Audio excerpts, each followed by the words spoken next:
look at this and please tell us about how this success came about and where does India go from here. And Mission 333 has already started, I find. So tell us all about it. Thank you, Dr. Swamy. First of all, thank you for this on express. It's on.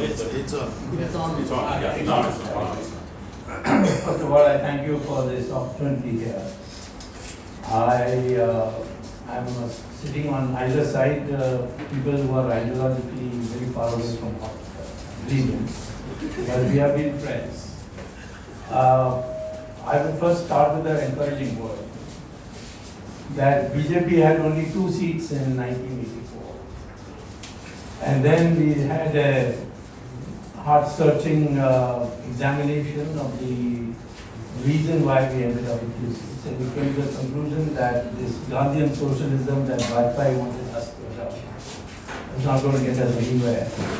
We became the B team of Congress, and then we moved on to what we call now Hindutva. And Hindutva,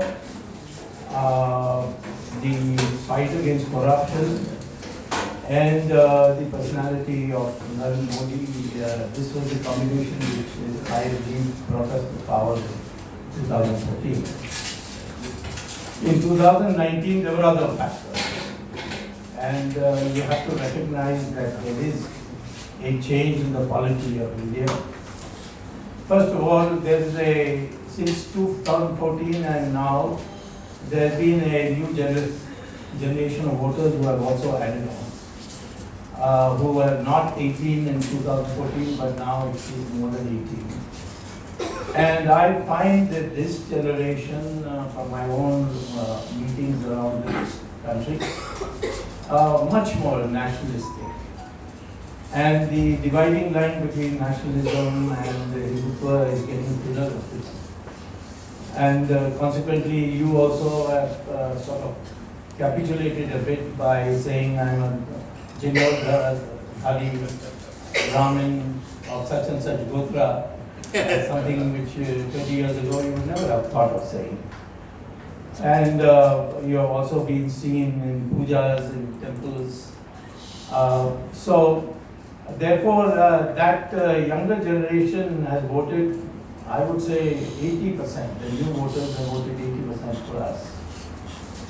Then the old Congress formula, which didn't work this time, was that the old formula was divide the Hindu population and unite the minorities.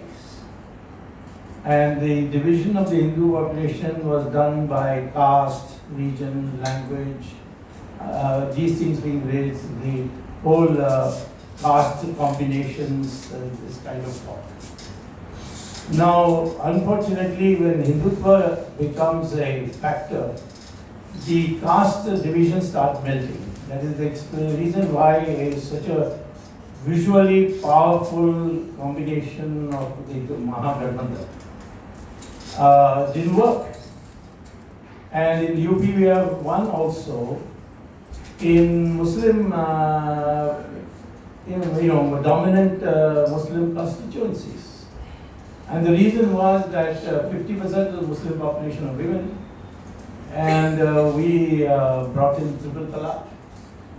And today's Muslim women watch television, they see how the Hindu girls, what freedom they have, and it has had an effect on them. And many of the places we went, people went campaigning. The Muslim women said, don't come here because we are being watched, but we are going to vote for you.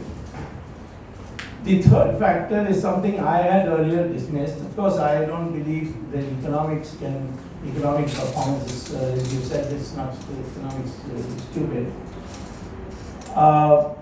Narasimha Rao produced a superb economic record. But the party strength came down to half. Vajpayee was a person who believed that India shining was the only slogan worth doing. He even advanced the election by 6 months. And we ended up almost half what we were.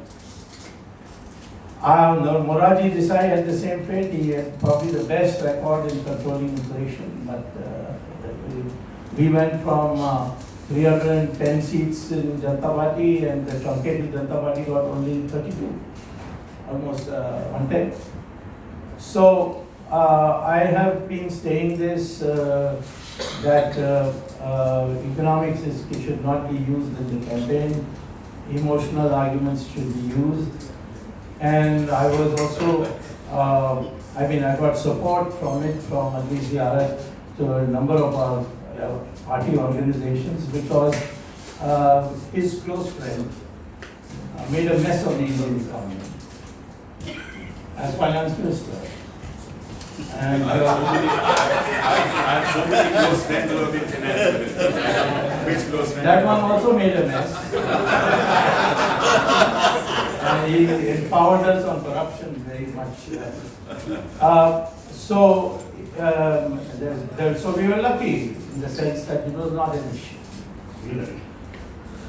I do agree that this Pulwama post action of ours had given us a boost, psychological boost, and we worked on it. And we continued with this. That also had a major factor in whipping up people to say that they will vote even though they are not happy with GST, they are not happy with demonetization, but they said they will vote. Particularly shopkeepers and so on was the most hard hit.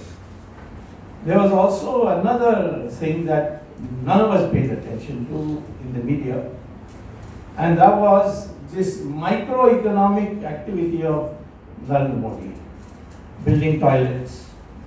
I mean, people thought the Prime Minister is now talking about building toilets. What does he come down to? But it has a huge impact. Then I'm giving you cylinders instead of using wood for your fire. So kitchen. This didn't spread very far, but the people had started getting expectations that our turn is also coming because they saw a neighbor, etc. So these melting of the minorities, partly because of the 50% of the population being women, they started melting. The touching of the people who are never covered by the media or not noticed that. Then this firing up of the nationalist spirit, and we have seen this in 1962 also, when Jawaharlal Nehru collapsed, but the public went around handing over their jewelry to the defense fund in public meetings. I mean, such was the nationalism aroused that the Chinese themselves, when I went to China, I've been to China many times, and perhaps that's the only thing I have in common with you. They said that we were shocked by it's a sudden nationalism coming out of nowhere, because we were told that one knock to India will break into 20 countries. So that nationalism was evoked, and that's the formula which I think we are now going to work on for the next election. 333. I think Ram Temple is a very, very important. We had a close call on that, while many of us persuaded that there were certain factors. I must say that not since we have had. I would say perhaps that Modi was not very keen that Ram Mandir should be done in this term, but the next term that is now coming from tomorrow. But that's a very important thing, and if we manage to build the Ram Temple, you better wait around for power as long as we waited for you to get out of power. Yeah, we waited a long time. Yeah. So that you have no answer, because you can't have a half-hearted answer. Because what you are arguing in the Supreme Court, I'm on the other side, I know you. By the way, I must tell you one thing. You talk about intolerance. I mean, you didn't use the word, but you are hinting at it, the institution collapsing, this and that. You may remember that under your administration, the IIT sacked me from my professorship. But For no other reason except my politics. You came to me for a decision and I gave it. You gave me a decision supporting the IIT and gave me a loophole to go back to the court. So the limitation I overcame. That's it. That I remember. So next time you are in trouble, I will give you something.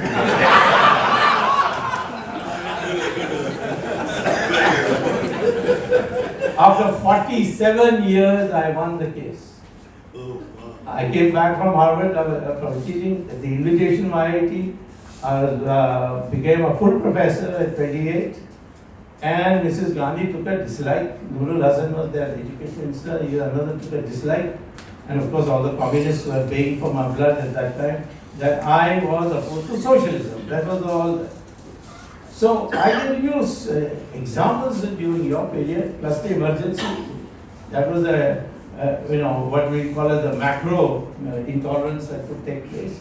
So let's not get into that. I certainly would fight it. I would fight it in my party also if I came to see that something is being done. You're not seeing it at the moment. I am not going to oblige you. I will choose my own right. But this competition between you is not good for the country. That's right. Who is going to violate more or the other? So whatever it is, we have an ideology. It has been understood. It's simple, and it is acceptable after a long, long time. And this is going to grow because the younger generation goes on adding to the electoral rolls.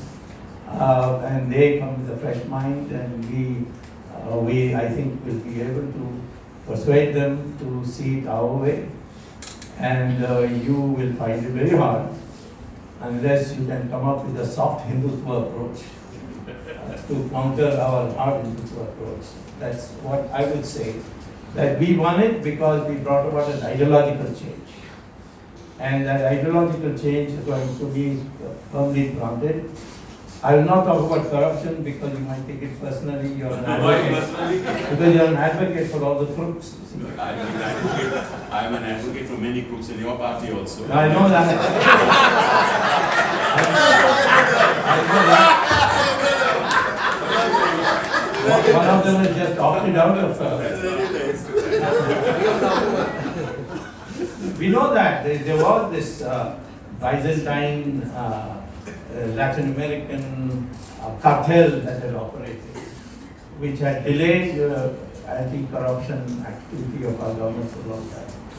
But now you can see we are moving fast. So your services will be more required now in the courts than in Parliament. So I would say this BJP won it, as he said earlier. We did it scientifically, we used the media, we used the social media, and we put across an idea.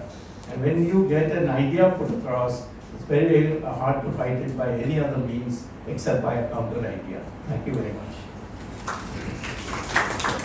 Thanks very much, gentlemen.